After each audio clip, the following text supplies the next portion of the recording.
John Ronald Reuel-Tolkien зохиолыг бичсэн Sir Arthur Conan Stephen King-ийн зөвхөн хараас ч өгч болж чаддаг.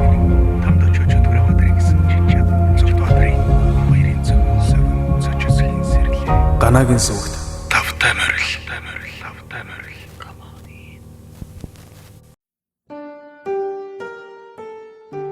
Sir Arthur Conan Doyle, Sherlock Holmes.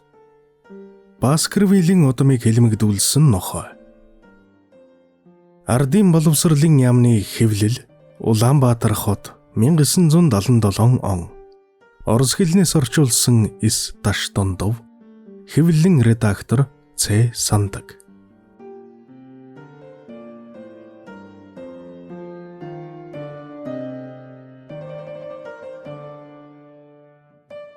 Арван 2 дугаар бүлэг.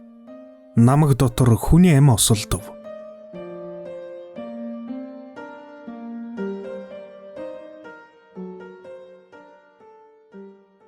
Би гинэт тулгамдсан давлж, сэхээ авч чадалгүй чихэндээ үл итгэн хэд минутын турш милийн зогсов.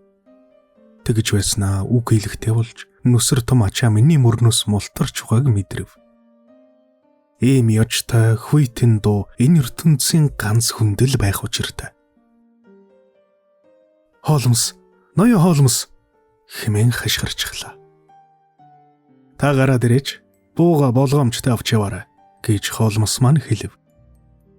Би намхан сарвчны доогуур мөлхөн гарч ирвэл Холмс чулуун дээр суугаад сэргэлэн борнуудэрээ миний гайхсан байдлыг ажиглан угтав. Өнгөрсөн хугацааны дотор Холмс нилээд турж борлсон байх боловч тогтун тайван сэргэлэн совоо байдалтай байв. Цэмцгэрхэн тохирсон биеийн тамирын хувцас сарвчит малгай өмснийг харахад яг л намайг дундуур хэсүүжилж яваад жуулчин. Цэвэр цэмцгэр зангаа тавилгүй сахлаа гүлчий дөл хусаж ганц ч толбгүй цэвэрхэн цамц өмсчээ. Яг л Бейкер Стритэд байгаа юм шиг санагдлаа. Би Холмсын гарыг чангатхан авч энд хурж ирсэнээрээ намайг ингэж баярлуулах хүн өөр хэн байх вүлээ дээ гэж хэлв. Далимд нь бас жаахан гайхахад үргэвз. Ёстой үнэн. Эрхэм найз минь, ганц та гайхаа зогсоогүй шүү. Таныг миний төр хорогдож байгаа орон байрыг олж мэдчихээд тэгээд бас энэ дайралтна гэж ерөөдөө ч санаагүй. Овоохоо дөнгөж оройд хаалхмын цайд ирж байж л сая мэдлээ. Миний мөрийг таньч уу? Үгүй дээ Ватсон минь. Энэ ертөнцийн түмэн амьтны мөр дотроос ганц таны мөрийг ялгаж таньна гэдэг маань би барах ажил биш тэгээ. Та хожим зүйлд намайг давъя гэж бодвол эхлээд тамхи худалдаж явдаг дэлгүүрээ солих зүйтэй. Тэгэхгүй бол чин Брэдли, Оксфорд Стрит гэсэн марктай янжуур харангуутал Ватсон айз маань энүүх хавьд байгаа бол тэгж тэр дороо тавралсан юм. Таны татаж явсан янжуурын үлдэгдэл тэр харгуун хажууханд хэвдэж байна. Бодвол та энэ хоосоо авахыг зад дайран эзэмтгэр шийдэх үедээ хайсан биз дээ. Чухмал тэгсэн юм. Би яг л тэгж удсан. Таны сониуч зангийн сандах биш дээ. Овоохоо дотор бүгчгээд гар бууга бэлдэж үрээд эзний нэргэж ирэхийг хүлээгээд л сууж байгаа даа гэж бодлоо. Та тэгээд нэрээ намайг ялтан гэж бодоо юу? Таны ямар хүн болохыг ерөөсөө мэдээгүй. Мэдээ гэж утсан. Маш сайн байна Ватсон минь. Миний орон байрыг яаж олов? Өнөөх оргодол ялтан хөөж явахд чинь би мөнгөнж угаад ар нуруугаараа сарны гэрэлд орчихсноос болж л та намайг харсан биз? Тийм, тэгэхэд би харсан л та. Тэгээд л энэ овооход ирэн иртлээ бүх урцыг нэгжиж гарвав. Таны жаал чинь надад мөр гаргаж өгсөн. Тэр жаалыг ажиглаж байдаг өөр хүн амтан жосоогаа. Мөн дуран аваа таныг өвгөн бий биз?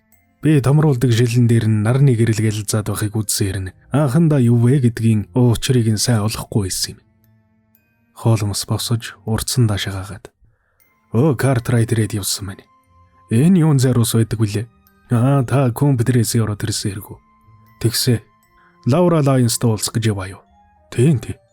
Хачин сайн байна. Та бид хоёр энэ ирэл суралдаа яг л ижил замаар яваа юм шиг байна. Одоо тэгэхээр олж мэдсэн зүйлээ хэн хэндээ дуулгая. Тэгвэл энэ нэрийн тухай ямар нэгэн тодорхой баримж гарна биз?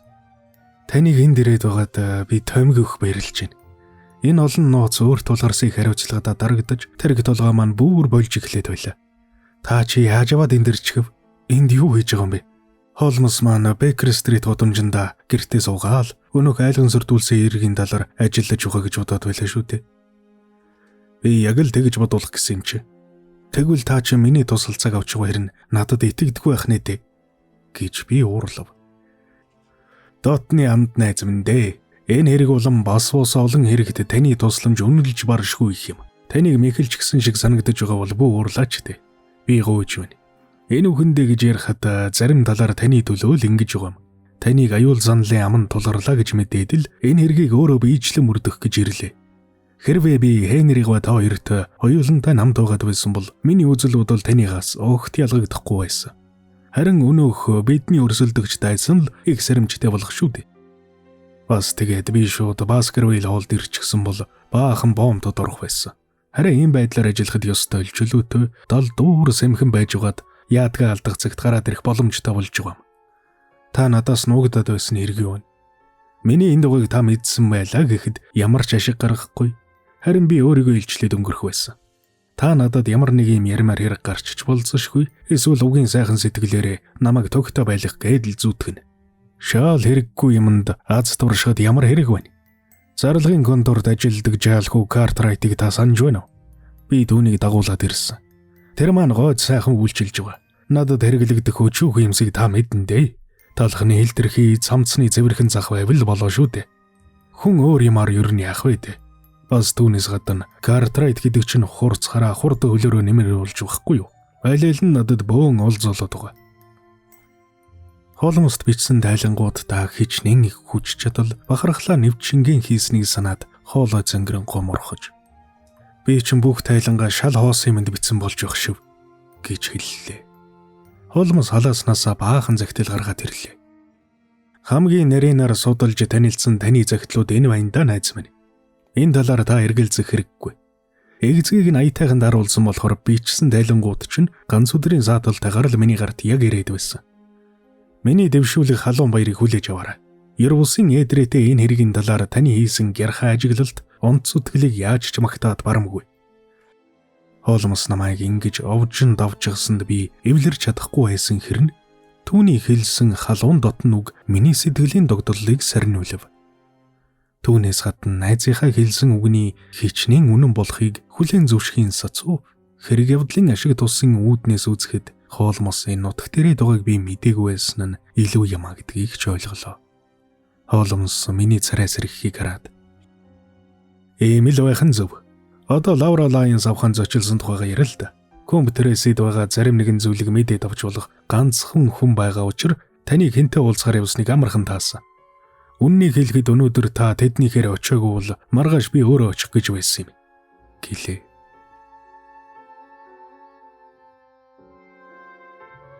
Нар гинэт шингэж намаг дээгүүр харанхуу бүрэнхий болжээ. Гадаа суухад сэрүүхэн болж бид хоёр овоохот орлоо. Урц дотор бүрт харанхуу байх тунд Холмостой зэрэгцэн сууж Лайнс авахтай хэрхэн ярилцсан тухайга хүүрнэв. Холмос маш их сонирхсон тул олон зүйлийг дахин давтан ирүүлв. Намайг ярьж дуусгад Шерлок "Энэ бүгд маш чухал зүйлсүүд юм. Угаасаа энэ хэрэгт Евробишийн эдрэтэ хүнд тэгээд нэг хэсэг онгорхойг одоо болтол олж нөхөж чадаагүй явсан юм. Лайнс авахтай Степлтон их найзрахтгийг та мэдэж байгаа ч үсттэй." "Үгүй шүү. Найзрахтаг тухай юу ч сонсоогүй. Тэр хоёр уулзаж учирдаг, бичиг загтлаар харилцдаг. Ерөөс юун дээр ч гаждаггүй улс гэж байгаа. Энэ бол бидний гарт орж ирсэн том хөзөр. Хэрв энэ хөзрөө гараад ирэх юм бол эхнэрт нь нөлөөлөд." "Эхнэрт нь гэв үү? Тэр чинь гойн хүн шүү дээ. Таны олж мэдсэн зүйлүүдийн хайжууд би чи юухай эхнээ хуваалцъя. Дүү хөөхөн гээд байгаа Степлтон авахаа чинь үнэндээ эхнэр нь." "Холмс минь, та лавтаа итгэж гин үү? Тэгвэл цаадах чи яаж вэж Хенригыг түн сэтгэлтэй болгочихдөг вүлээ? Хенригийн романтик сэтгэл ганц түүнд өөр төл гай болно. Таны ажигласнаар хүүхнийг Хенри эргүүлэхээс ихээхэн хашаад байгаа шүү дээ. Дахин хэлэхэд тэр бүсгүй чинь дүүн биш эхнэр нь. Ийм овжин самуурал гарах хэрэг юу вэ? Энэ ийм учиртай. Эхнэр нь гэр бүлгүй хүн шиг байвал Степлтон хамаагүй ашигтай гэдгийг тэр урдаа сарсан хэрэг. Надад ойлгохдохгүй байсан сэжиглэлтүүд, совингоор урган гарсан бүх зүйлүүд сэргэн босож, байгаль судлаагчийг хүрээлэн бүсэлж явлаа. Сэрсэн бүрх малгай өмсөж, эрвээхэн торон ховоо бариад явдаг, зэвхий даасан царайтай, амарлангуй тайван байдлын энэ хүнээс ямар нэгэн аюултай зүйл занал хийлэг шиг санагдлаа. Тэсвэр твчэрийг овзалтай хослон хэрэглэж гаднаа инээсэн дүр үзүүлээд дотроо өшөө хорслыг агуулсан хүн байх нь. Тэгвэл бидний өрсөлдөгч маань энэ болж явах шивдэ. Тавтойрог Лондонд отож мөрдөж явсан чинь бас л энэ хүн үү? Тийм яг мөн. Би энэ нууцыг ингэж л тайлаад байна да. Сэрэмжлүүлсэн анхааруулгыг хүүхэн явуулсан юм биз? Хөдөлгөөнгүй үнэн. Миний удтал төрөлдөж явсан бүрхэг харанхуй дотроос тэн хагасын тавралж олсон аимшигын их хор заналтай үйлдэлийн үр дүн тодрон гарлаа. Энэ ч үний юм биз дээ Шерлок. Степлтон авхаа түүний эхнэр нь юм гэдгийг та яаж мэдвэ? Степлтон тантай анх уулзахдаа ярианда ам нь халж намтрынхаа зарим эсхийг хүртэл тоочж яриасан байсан. Одоо болтол тэр явдлаа харамсаж яваавах. Тэр чинь үнэхээр Английн умар тэсэгт нэг сургуультай байсан юм байна. Энэ талаар ажиллаж байдаг сургуулийн агентлгууд нь ийм мэрэгжил хамаатай хүмүүсийн тухай мэдээлэлтийг хэлж өгдөг юм. Ингээд би лавлаж асуусан чинь үнэхээр нэг сургуулийн газарт тун эвгүй хэрэг явдал болж захирал нь эхнэрээ аваад ор сургаггүй болгуулсан гинэ. Тэгэхдээ өөр нэрхтэй байж. Тэдний төрх байдал нь яг таарад байсан юм. Харин Степлтон өөрөө энтомолог сонирхдог гэдгийг дуулснаас хойш мань хүн гарцаагүй мөн байна гэдгийг лавтай мэдсэн юм да. Холмсыг ингэж ярьсны дараа миний мөнгөнөн будилж байсан балар харанхуй байдал ялэмгүй гийж гэлсэн хэрэн сүүдэрт халахлаастай үлдсэн зүйл бас л зөндөө байлаа. Тэр бүсгүй үнэхээр Степлтоны эхнэр юм бол Лавра Лайонсгүй ямар холбогдолтой вүлээ? Энэ бол та өөрөө уул мөрийг гаргаж өгсөн нэлээд хэдэн зүйлийн нэг шүү дээ. Таны компьютерээс яваад ирснээс хойш олон зүйл ойлгомжтой боллоо. Жишээлхэд Лайонс авахаа нөхрөөсөө гэрлэл цуцлуулах гэж байгааг би мэдээгүй байсан. Тэр чинь одоо хэрэн Степлтон эхнэртэй хүн гэдгийг мэдээгүй байгаа юм. Тэгэхээр Степлтонтай айл гэр болохоор зорж байсан үе юм. Лавра Лайонс гэж хүүхэн үнэн учрыг мэдхээр яах вэ? Тэгвэл тэр хүүхэн чинь бидэнд их ашиг болох юм. Хоёулаа маргаашийн дотор багтаж түүнтэй уулзалгүй болгооргүй. Ватсан минь. Та одоо үүрэгт ажилд орохоор буцхуулсан юм биш үү? Та чинь Баскервилл хоолд ажилдаг хүн шүү дээ. Тэнгэрийн өрнөд хаяандаа тогтсон шингэх нарны улбар туяа зам харж хүлэрт намагт шөнө уулж эхэллээ. Хөх ягаан өнгөд тэнгэрт ганц хоёр одод бүртүүлзэн үзэгдэнэ. Би явхаар босохдоо Шерлок эцсийн ганц асуулт байна. Бид хоёр нэг нэгнээсээ юм нуухай хэрэг алга. Энэ бүхэн ямар учиртай юм болоод байгаа юм бэ? Яванда юунд төрөх вэ гэж асуулаа. Холмс намхан дуугаар. Хүн амны л хэрэгдээ баадсан минь. Огтхон жөхөөр хийлэг сэтгэл үгээр бодож боловсруулсан хүн амны хэрэг.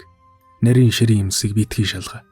Степлтон Хенриг баг өрхөнд оруулах гэж байхад би өөрийн осорлоод авах санаатай байгаа. Ер нь таны тусламжийн ачаар миний гарт бараг л орчиход байна. Харин тэр урдчхаж магадгүй гэдэг ганцхан айхавтар аюул тулгараад байгаа.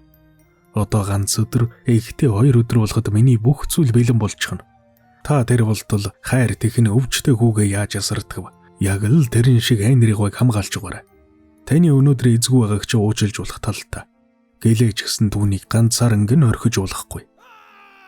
Хүй, та сонсоо. Айж бухимдж шаналл гаслангаар дүрсэн орилон ашгарааны их дуу ажин дүжин намгийн дээгүүр хадлаа. Би тэр дууг сонсхийн хамт хамаг судасны цус царцаад явчих шиг болсон юм. Ээ борхон минь энэ юу вэ? Энэ чи юу гэж нь болов? Холмс суудлаасаа огл үсрэн босож хүдэр чирэг биеэрээ урцны үдийг таглан зогсоод жаахан бүх хийж хүзүүгээ сунган харанхуу тийш ширтэн харах зураа чимээгүй гэж шивнэн хэлж амжлаа. Энэ аюултай орилох дуун пад харанхуй намгийн гүнээс харсан нь магад. Тэгтэл өнөөх дуун улам ойртож ирээд нилээн тод болоод ирлээ. Энэ хаахан дуурайд байна гэж Холмс асуухтаа хоол ам жижирч байлаа. Ийм төмөр мэд хатуу нэрвтэй хүн ингэж бахар бодоход тэр орилох дуун оюун санаанд нь нэвтрэн орсон бололтой. Ватса хаан орилоод байна. Энэ л юм шиг бах юм гэж хэлээд би харанхуй тийш гараа сунган заав. Гүйгөө. Тэнд дуурч байна. Шүний нам хүм дунд шаналн орилох өнөөх дуун бүр ойрхон болж додрон дуултлаа. Бас түүний хажуугаар далай тэнгисийн усны тасралтгүй шаагих дуун адил үл ойлгогдох хэрчгэнсэн дуу холилдон сонсогдох боллоо. Энэ үед Холмс хашгираад. Нохоо байна. Гүүгээрээ ваадсан гүүгээрээ. Яадаг үлээ. Хожимчихгүй юмсан. Гэт харанхуу дундуур хурдлан гүйхэд би хойноос нь даглаа. Гэтэл бидний урд талдууга булчулуунуудын цаах нь элэг эмтрэн хаширх дуун гарснаа ямар нэгэн юм пидхийж унах дуултлаа. Бид хоёр чих тавин чагнаж зогсвол салхигүй намгүм шөнийн цугалтаж амин тэнцмээр ажин дүжин байдлыг алдуулах зүйл огтоо салга. Өнөөгч урдж орхилоо ваадсан мань бид хожимчглоо. Үгүй баха. Арайч тэгээг бах. Би тэнийг толгой өргөд яах гэж ингэж сумжруулаад авда. Ваадсан та ч гэсэн та. Баскар үлийг ганцаар ингэ өргснөөс юм боллоо. Чамаг дагаагүй. Нэгэнт нэмэргүй болсон баялаа ч гэсэн тэр мөн овшоос өшөөгөө заавал авна. Бид хоёр өнөөх аимшиг дуун гарсан зүг рүү замын инхэл тонхлыг ч ис харгалзан харайлгаж толгодыг өгсөж уруудаад булчулуун тулгаж тэглэн шигүү ургасан бутан дундуур гүйсээр байлаа. Найз маань толгод бүрийн орой дээр гарч эргэн дөрнийг харах боловч битүү манан бүргсэн намгийн дунд юу ч үл харагдана. Танд юм харагдана уу гэж хоолмос асуулаа. Юу ч харагдахгүй байна. Байц нараа энэ юу вэ? Бидний зүүхэн хажууд мэгшин ёолох чимээ гарав. Доош уруудаж очвол үейлсэн хатнууд шувтарч булчулуугаар дүүрсэн налуу бих эхлэх газарт булчулуудын дунд нэгэн хар юм хэвтээ харагдлаа. Бид гүйсээр хурж очвол тэр нь нилээд додулж лавшруулан харвал төрүүлгээ харан унсан хүн байна. Тэр хүн ямар нэгэн ээдрээтэй үсрэлт хийхээр бэлдсэн юм шиг хүзүү толгой нь нугаралдан мөшгөрч хоёр мөрөн дээшээ шонтон ёротойгоод ар нуруунд дугуйлдан эвхэрсэн байв. Энэ хүн ингэж эвгүй нугаралдан атирснийг хараад анхандаа тулгамдсан учраас амьсгал хураахын урдах эхэр татан явуулах чимээ сонссноо анзаарч мэдсэнгүй байж. Бид хоёр түүний толгой дор зогсохдоо ямар нэгэн аваа огт гаргасангүй. Хоолмос хөдөлгөнгөө болсон бид гар хүргэснээ дуу алдан гараа үгц татан авав. Үгсэн хүний зад үсэрсэн гавлын дотроос алгуурхан мэлтэлзэн урсах цус тунан тогтож хамаг гар хуруунд цуснуужулсан байхыг чүдэнзний гэрэлд олж харлаа. Асаасан чүдэнзний гэрэлд бидний хөлд Баскер вилгоо хэвтэж байхыг хороод дотор пал хийгээд ирлээ. Хенри Баскервилл хамгийн анх удаа Бейкер Стритэд очихдоо өмсөж явсан хачин улаан боронгийн костюмыг яалаа гэж мартах билээ. Бид хоёр ганц харангуутал түүнийг танилаа. Тэгтэл асаасан чүдэнс маань бидний эцсийн гордолгын эдэл унтралаа. Шерлок Холмс маань шаналн гингэнхэд царайн цөнхөөгөө дэрхийг харанхуй доторч гисэн тодхон олж харлаа. Хатгим уушаар хөөдгөө мөн овшгүй гэж би занал хийлэн хэлээд өөрийн мэдээлгүй гараа зангитан барьж Шерлок би энэ хүний хөв төвлөнгийн цалгартуулж ганцаар ингэ орхисноо хизээч хучилж үзэхгүй гэв. Ватсон ихэнх нь миний буруу байгаам. Би л энэ хэргийг дугуйлж ерөнхий дөнгөнд гарах гэж байж л хүний амь золиосонд гаргачихлаа. Насан туршдаа ийм зөвхөлт хүлээж аваагүй юм шиг санаж байна. Өрдөж анхааруулж хэлсээр байтал ганцаараа гараад өгнө гэж хэн бодож санах вүлээ дээ. Бид тэгж хашгирч байгааг дуулсан хэрнэ тусламж үзүүлж чадсангүй. Мөн ч хэцүү хашгирсан шүү. Хүний амбүрлэгсэн өнөөх мангас шиг нохоо одоо хаана байна? Энэ үхэн дэхний газар байж байгаа болов? Бас тэгэд өнөө мөн степлт яалаа. Мөн новшины явдлыг толгоогоор хариуцсан. Үүнийг би даана. Авгах дүү хоёр ингээд алагддаг юм байж. Нэг нь Ервишийн амтэн гэж бодож явсан тэр мангасын бараг харангуутаа хайж балмагдаад үгсэн. Нөгөө нь зүхтаж яваад амиа алтлаа. Одоо бид нар энэ хэвтэж байгаа хүн өнөөх нохоо хоёрын хооронд уялдаа холбоос байгаа гэдгийг нотлох хэрэгтэй байна. Хэдийгээр тэр нохооны үлхийг сонссон ч гэсэн энэ маань нотлоо болж чадахгүй. Яагаад Хенри гой бодвол унахтаа бяцарч гэмтсэн байх. Энэ өрсөлдөгч хичнээн арга залтай байлаа ч гэсэн маргааш ихэд миний гарт орсон байх болно. Бид хоёр уртудаан хүнд бэрх хөдөлмөрийг эцэс болгосон гинтийн энэ гай зовлонд хилмигдэн сандарч эремдэг зэрэмдэг болсон хүүрийн хажууд зогссоор л байлаа. Тэгж байгаад үүлэн цаанаас сар цухан гарч ирэхэд манай найзын бяцуунсан уван цуван хатнуудад авирч сарны гэрэл цэйлэлсэн байх намгийг харлаа. Гримпиний хавцаа тэр тэйхэл бяцхан шар гэрэл ялтан үзэгдэх нь гагцгүй хажиг зожиг степлтны гэрт асаж ухаан гарцаагүй. Би тэр зүг гар зангидэн занаж зогсохдоо бид юугаа ингэж хүлээнэв? Тэр новшиг даруйхан барьж авъя гэлээ. Хэрэг явдал дуусаагүй байна. Цаадах чи их болгоомжтой овжин хүн. Бидний мэдгч яхав тийм л гэж.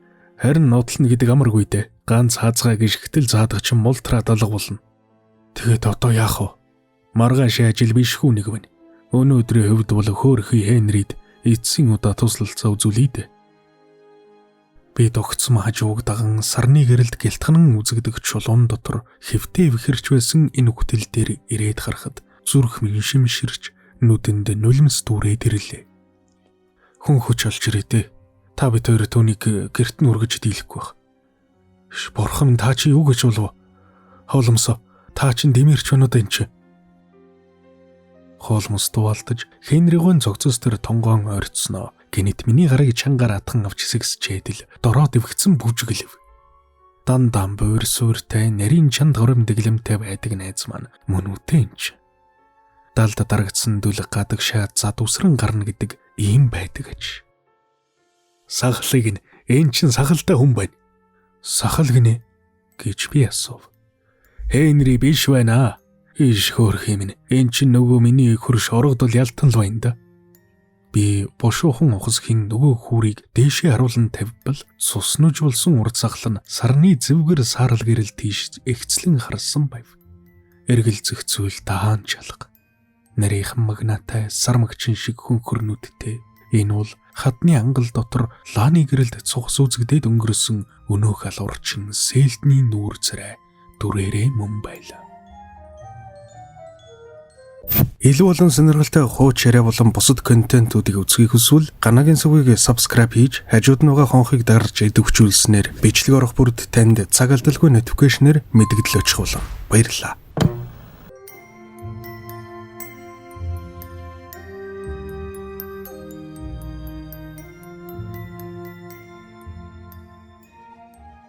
Арван 3 дугаар бүлэг өрх торнууд бэлэн боллоо. Би энэ удаа Шерлокоос өөр юу ч сонсож авч чадсангүй. Эрхэм найз Шерлок Холмс манж Баскервилл хоол хүртэл нэг ч удаа дуурсангүй фотол болон явна. Та өгөр ороод явна үсттэй гэж би асуув. Тэгнэ. Одоо нуугаад байх ямар ч утга алга баацсан. Нэг хэлэх юм байна чамд. Нохооны тухай Хенригой цугуулгаж хэрэггүй шүү. Селдны үгсийн явдлыг Степлтон бидэнд ойлгуулах гэж зүтгэж байсны нэг адилаар л болж өг. Би таны бичсэн дайланг зөв ойлгож чадсан бол маргааш Хенригой Мерипи тавст очиж зоог урах учиртай. Тэгэж бодож байвал замтан даралдах сорилтыг арай амар давна баг. Намайг ус урьсан байгаа. Та тэр урилгаас татгалзах хэрэгтэй болно доо. Хенригой ганцаараа яваг. Энэнд шалтгаан болж ядаад байх юу ах вэ? За ийм шивдэ. Үдийн хоолноос хождоод орой хоолны цагт яг тарж ирлээ шүү гэж Шерлок ирлээ.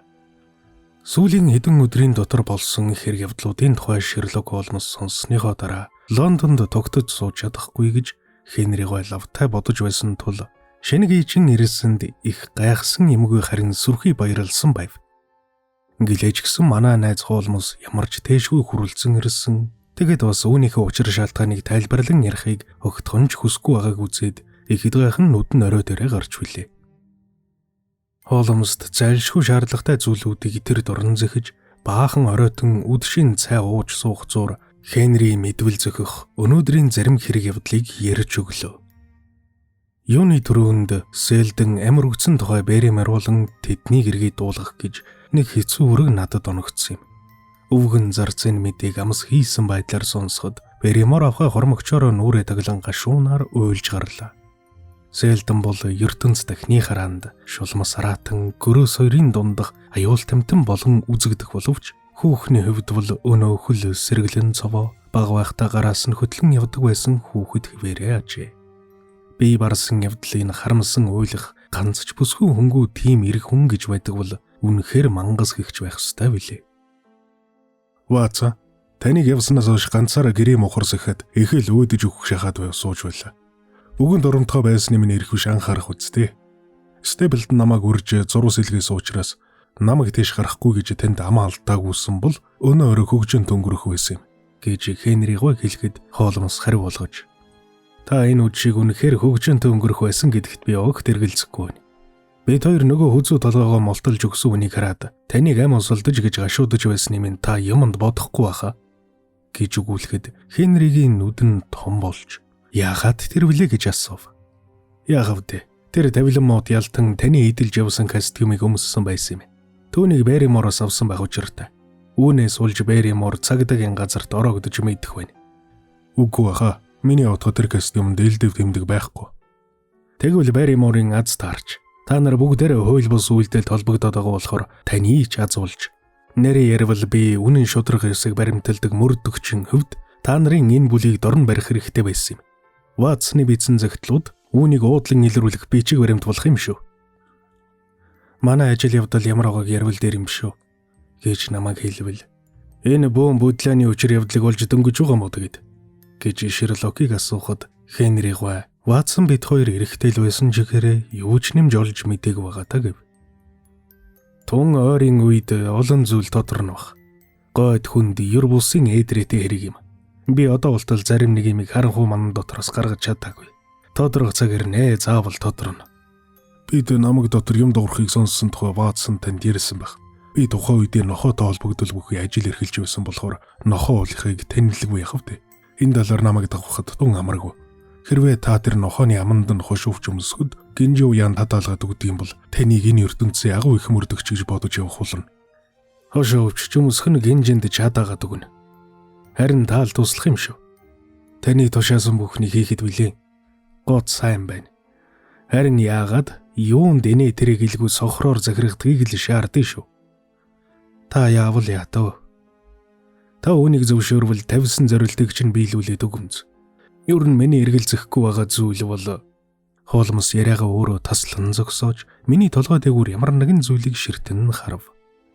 Игцлэн туссан лампын гэрэлд огт хөдөлгөөнгүй болон төгцсөн нүүр царай нь уран баримлын сонгодог бүтээл мэт харагдана. Царайны байдлыг харахад сэтгэл түгшин илт болгоомжилсан шинж тодорсон байв. Юу болов гэж Хенри гоо бид хоёр зэрэг дуун алдан асуулаа. Холмс харцаа над руу шилжүүлэн харсан боловч сэтгэл маш их хөдлөн байгаагаа арай ядан дарж байгаа бололтой.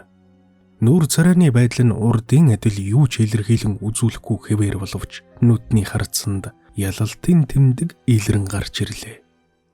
Тэгснээ нөгөө талын ханан дөлгөөстэй байгаа зургуудыг заагаад өршөөрөө намайг би гайхан шагшснаа дарж чадсангүй ингэлээ. Намайг уран зургийн талаар юу ч сэтгэдэггүй хүн гэж Ватсон маань хэлдэг юм. Урлагийн талаар бидний үнэлэлт өөр байдаг учраас ердөө л өрсөлдөх сэтгэлээсээ болж ингэж хэлдэг байх. Энэ зургууд үнэхээр гой сайхан бүтээлүүд юм. Гэхэд Хенри гоо найзыг маань гайхсан байдлаар харж би ингэж дуулсан та баярлж байна. Би ч харин зургийн талаар болох хүн дээ. Адуу өхрийн үед бол шаал өөр хэрэг. Танд урлаг сонирхож суух зав гарсан гэж хэм итгүүлээд гэв. Давширцгаа та минь. Гой сайхан имийг хизээж гисэн ажиглан шүү. Тэр хөх ягаан доргоо увцтай бүсгүн зураг бол нээлрийн бүтээл магадман байна. Хиймэлүүстэй дарга ярийн зураг бол Рейнольдсын бүтээл байхаас гарцаагүй. Эд чинь өөрх айлын зураг үсттэй. Тэмээ цөмөр өрх гэрийнхний маань зураг. Та тэдний нэрийг хүртэл мэднэ үз? Берримор намайг энэ талаар мөн ч их сургасан. Хичээлээ төгдрөхгүй хариулж чадна гэж бодож байна. Энэ дуран аваа барьсан хэн гэчв? Вестинд далбааж явсан контр-адмирал Баскер билгэж. Тэр цэнхэрс өртөгдөлтэй гартаа ховцсон бичиг барьсан хүн бол Пити үед Английн парламентын доод танхимын дарга байсан Уильям Баскер билвгам. Тэгвэл энэ яг миний өмнө байгаа саад аруулгатай хар торгон хэлэн хантаа зөмсөж одон зүүсэн хүн хэн гэж вэ? Та үүнийг заавал мэдэх ёстой. Энэ чинь өнөөхөө хамаг гай зовлоо авчиргч Баскер үлийн нохоон тухай домгийн их үүслийг тавьсан өөдгөм амьтан Хүүгө Баскер билч. Бид түүнийг мартахгүй удахгүй. Би нөгөө зургийг сонирхсан боловч учруулахгүй бааха харж суулаа. Сэр Хенри гоо болон Холмс нарын яриаг би сонсох зураа эдгээр зургийг сонирхсан боловч учрыг нь олохгүй бааха харж суув. Мөн хачна. Ингээд харахад энэ чинь амар жимэр 50 маягийн хүн байна шүү дээ. Харин нүдний харцанд нэг л догши янз байна. Танаа Хүүгө гэдгийг чинь лөөрчин зарайлсан балмад идэхэд байх юм гэж бодсон юм. Гэж Холмс хэлв. Ярэнг үнэхээр их зургөө өнө. Эргэлзэх зүйл байхгүй. Зургийн ард давам дээр түүний нэр бас 1647 он гэж бичээстэй байгаа.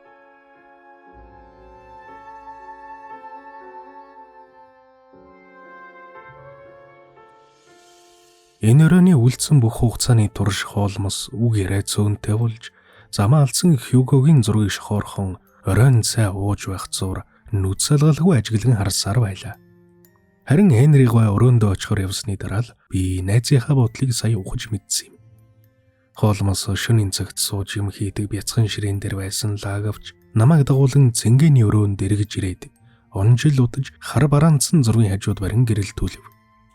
Та юу ч ажиглахгүй байна уу? Гэж надаас асуула. Би өдөн гоёл чимэг хатсан өргөн хүрээтэй бүрх малгай цагаан сүлжээстэй цах догшин барийн нарийнхан царайг эмжээрлэн дарах урттаг үснүүдийг их л удаанаар болгоон харлаа. Энэ хүний нүүр царайг баргар бүдүүн зэвүүн юм гэж хэнч зэмлэж ядмааргүй боловч жимби итэл зуусан нэмхэн уруул юунаас ч үл буцах байрын хүйтэн харцсан цаанаал эгзэгтэй мэд харагдана. Энэ зураг танд ямар нэгэн хүнийг санагдуулахгүй байна уу? Гэж Холмос асуула. Нүүрний доод талын хэсэг Хенри готой төсөө байх шиг нэрэ жаахан тийм байгаа бах. Төрөр хүлээгээрэй. Холмос суудлаасан босож сандал дээр гараад лаага зүүн гартаа барьж баруун гараа жаахан хумилган нөгөө зургийн өргөн хүрээд бүрх малгай урд туг усыг дарлаа. Би гайхсандаа туулдаж "Ие бурхан тэнгэр минь" гэж хэлээ. Өнөөх зураг маань яг л Степлтон болчоод наашаа харж байлаа. Одоо ажиглав. Миний нүд бол зургийн нүрийг эмжээр хүрээнээс ялгаа харж сурсан юм. Өнгөлөн далдалсан юмны цаадхыг нэвт харж сурна гэдэг мөрдөгч хүний гол чанар байдаг юм. Үнэхээр санаанд оромгүй. Энд чи яг л Степлтны зураг шиг байна штэ. Би бэлдэр оюун санааны аль алинаар өнгөрсөн цагт эргэн орохын сонирхолтой жишээ бол энэ мөн. Энэ мэтэр өрх удмын зургуудыг нарийн судлаад ирэхийн үед хүний сүнс нэгээс нөгөө жилжин ордгийг бараг үнэм шиг шахах юм. Тэгэхээр Степлтон маань үнэндээ бас л Баскервилл нэртэй нэг болж таарлаа. Тийм болохоор л өв залгамжилж явах гэж улаар нь зүтгэдэг байх нь. Ярэ явах вэ? Санаандгүй дайралцсан энэ зураг маань тун эдрээтэй нэг хэсгийг тодруулж өглөө. Одоо бид түүнийг бариад авах нь энэ ваадсан минь. Яг л бариад авлаа да. Маргаашин шөнө болоход Степлтон чи өөрийнхөө торон ховон тэгэлсэн эрвэхэ шиг миний өрхөнд орчихсан дэвхцэж байхгүй бол юу болтоо чи. Ингээд Бэкер стритийн цуглуулга бас нэг зүйлээр нэмэгдэх болно. Холмос тажигнтал инээдэлтэн зургаас холдов. Холмос ингэж тажигнтал инээж байгаа явдал бол хэн нэгэн хүнд том аюул занал тулгарн ирж байгааг нь тэмдэг гэдгийг би юу сандах вүлээ.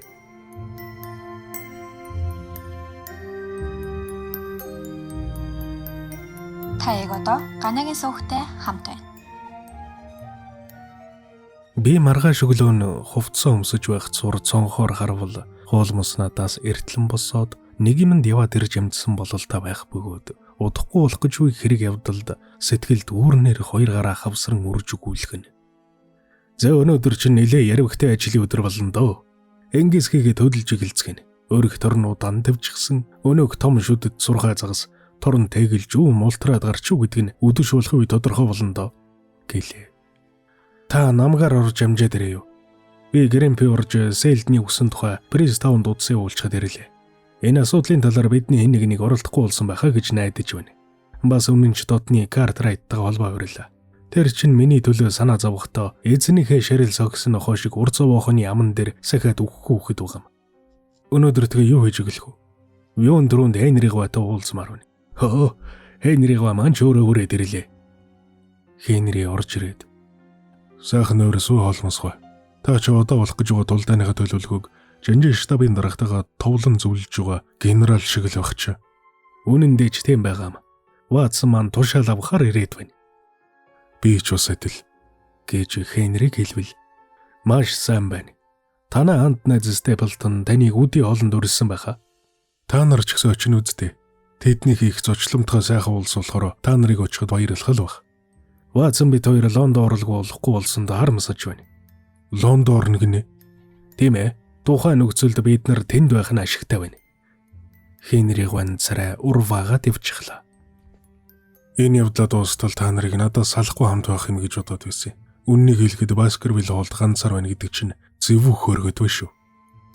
Эрхэм минь, та миний үгэнд үг дуугүй захирагдаж шаарсан бүх зүйлийг хийж байх ёстой. Бид дуртай очих байсан боловч яаралтай ажиллагараад Лондон явчихлаа гэж найзтай дамжуулчаарай. Ингээд бид төдөлгүй Девонширт эргэж ирнэ. Та хэлхээ мартахгүй байгаа. Таныг ингэж зүтгэхэд байгаа бол хэлье. Өөр арга даан чалга. Хенри гой ийм үгдүүлсэндээ хөмсөг зангидан бидэнд гоморхож Бидний заавал явах гээд байгааг урван зайлсан хэрэг хэмээн үзэж байгаа нь илт байв. Хэдийд явцгаах гэж байна гэж хүйтэн байдлаар асуув. Цай уучгаа тэр дөрөө компьютерээс өрдлөмөр явна. Гэхдээ ваадсан маань таны барьцаанд юм орхиод явна. Тэгэхээр мөдхөө эргээд ирэн шүү дээ. Би ч гэсэн Лондон ормоор байна. Би яагаад энд ганцаараа сууж байгаа учиртай болж байна гэж Хенри гоо асуув.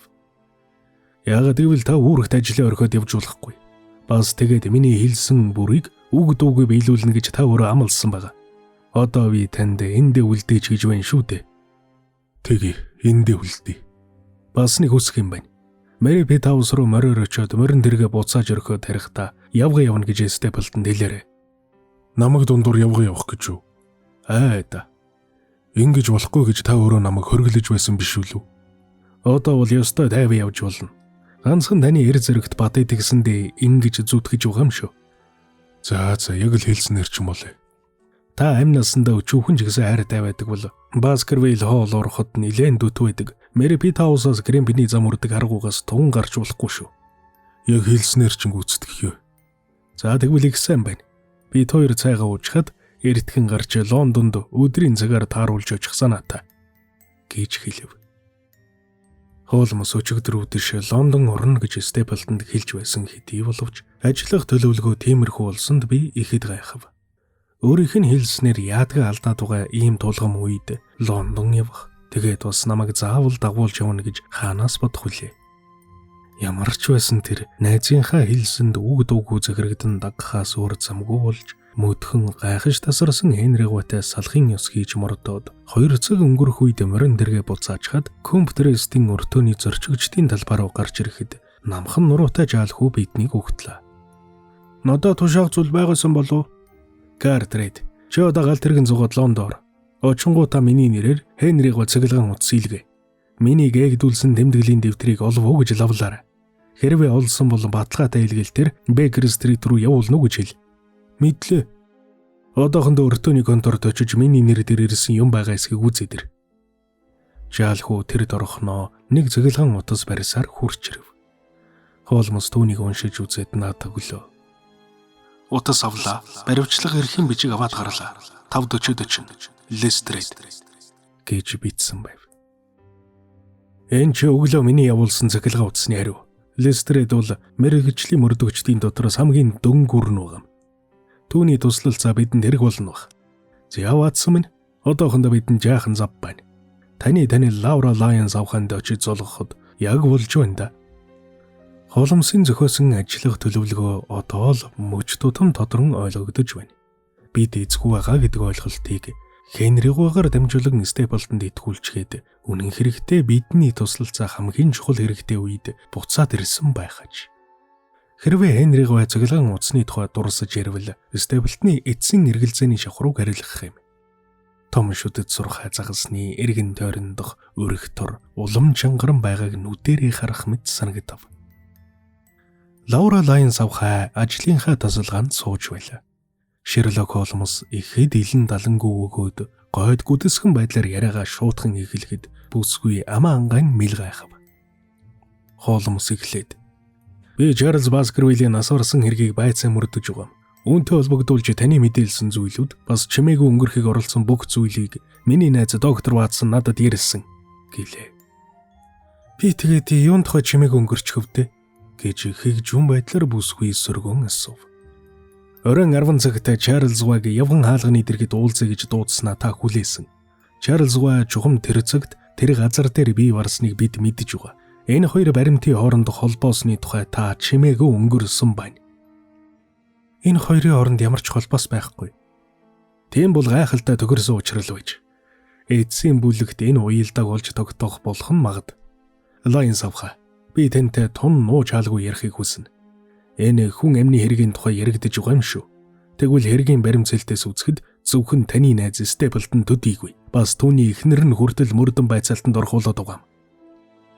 Лайонс авха суудлаасаа огл үсрэн босож түүний эхнэр гин шүү гэлээ.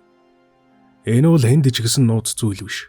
Дүүгэн гэж хэлдэг тэр бүсгүй чинь үнэндээ Степлтоны эхнэр юм. Лайонс авха сандал дээр лаг хийтэл сууж пайдаг чадлаараа гар хурууга базлахад хумсан цагаан болоод ирлээ. Юу ихнэр гэж. Ихнэр тэр чи ихнэргүй хүн шүү дээ гэж амандаа дэмийл өглөн. Шерлок Холмс дал мөрөө авчисхийн суун. Тэгээд үүнийгээ батлаа төрхөлтө нотлоод өг. Хэрвээ та чадах юм бол гээд Лайон савхаа сүйд болох бөгөөд нүдний харцсан ямар ч үгнээс илүү зүйлийг тоочин ярих ажээ. Шерлок Холмс халааснасаа бичиг цаас гаргаж. Нотолж ядаад авах юм байхгүй. Энэ хос одоогоос 4 жилийн урд Йоркд агуулсан гэрэл зураг энэ байна. Зургийн ар дээр Мистер Вандлер, Миссис Вандлер гэж бичсэн байгаа. Угаасаа та уулзаж учирч явсан бол энэ хүүхнийг таньж байгаа биз. Цаашилбал магад итгэж болох хүмүүсийн гарын үсгтээ 3 бичиг өрөмт энэ байна.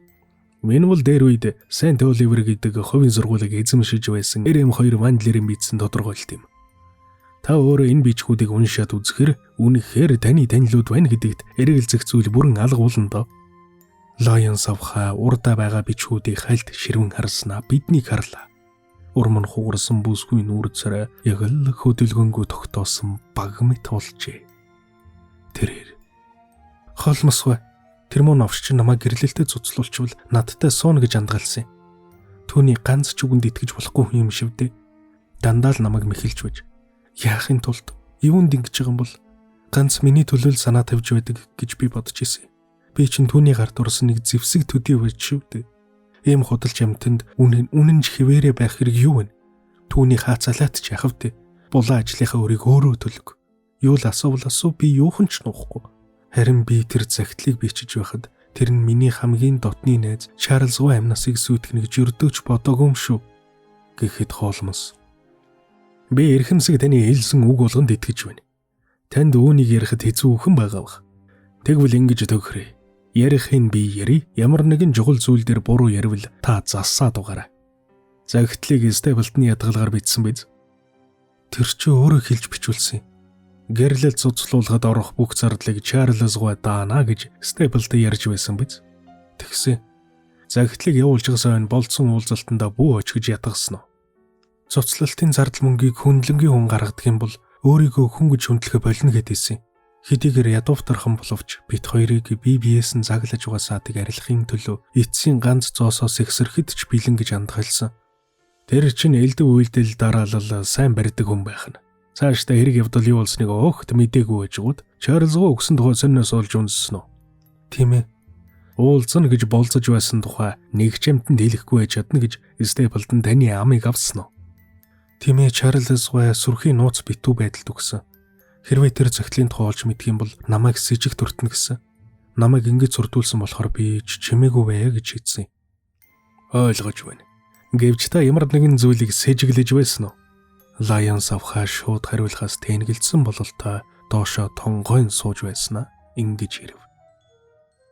Би тэр хүнийг маш сайн таньдаг байсан л та. Хэрвээ намайг мэхлээгүйсэн бол би ингэж илчлэн уудлахгүй байсан гэлээ.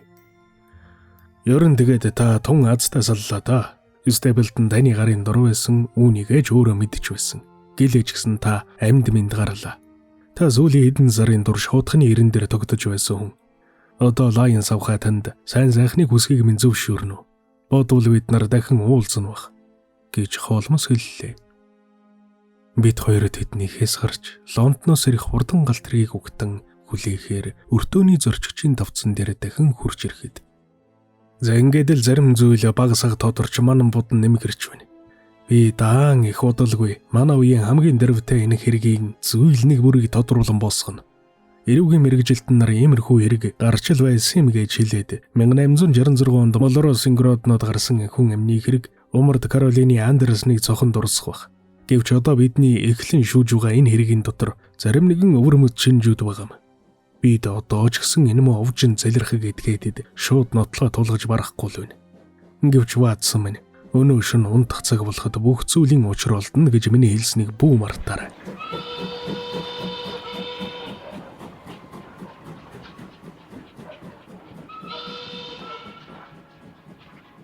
Лондоны хурдан гал тэрэг дуу чимээ болсоор өрт өндөрж зогсоход нэгдүгээр зэргийн вагоноос ямар нэгэн зүйлээрээ ёлнохоо санагдуулсан намхан нуруутай байдрун ир тавцсан дээр үсрэн бууж ирлээ. Минь тусаа мэдэлцэв. Лестрейд манай найзыг үнэн хүндэтгэн байгааг харахад энэ хоёр хүн хамтран ажилладаг болсноос хойш мэрэгжлийн мөрдөгч их зүйлийг ойлгож авсан байна гэдгийг мэдэв. Жинхэнэ дулж ажиллах дуртай энэ хүн манай гарамгаа онулчийн логик бодлогуудыг яаж үзэн яддаг байсан нь миний санаанд илхэн байна. За тэгээд том хэрэг үү гэж Лестрейд асуув. Өөр хавьд ийм хэрэг дайралтахгүй. Бидэнд 2 цагийн нөөц хугацаа байна. Энэ жилөнд үдийнхээ хоолыг идээд авцгаая. Тэгээд дараа нь Лестрейд таныг Дартмур нутгийн шөнийн дээд зэргийн цавар агаараар дайлж Лондоны манангаас хоолойгоо цэвэрлэхэд чинь тусалцгаана. Та энд юусоо ирж байгаагүй юу?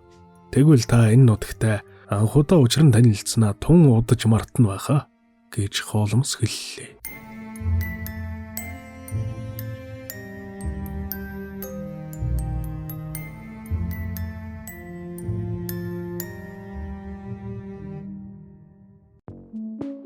Миний оруулж буй бичлэгүүдийг цагаалдалгүй, алгасалгүй үзхийг хүсвэл subscribe дарж, хажууд байгаа хонхыг дарж идэвхжүүлээрэй.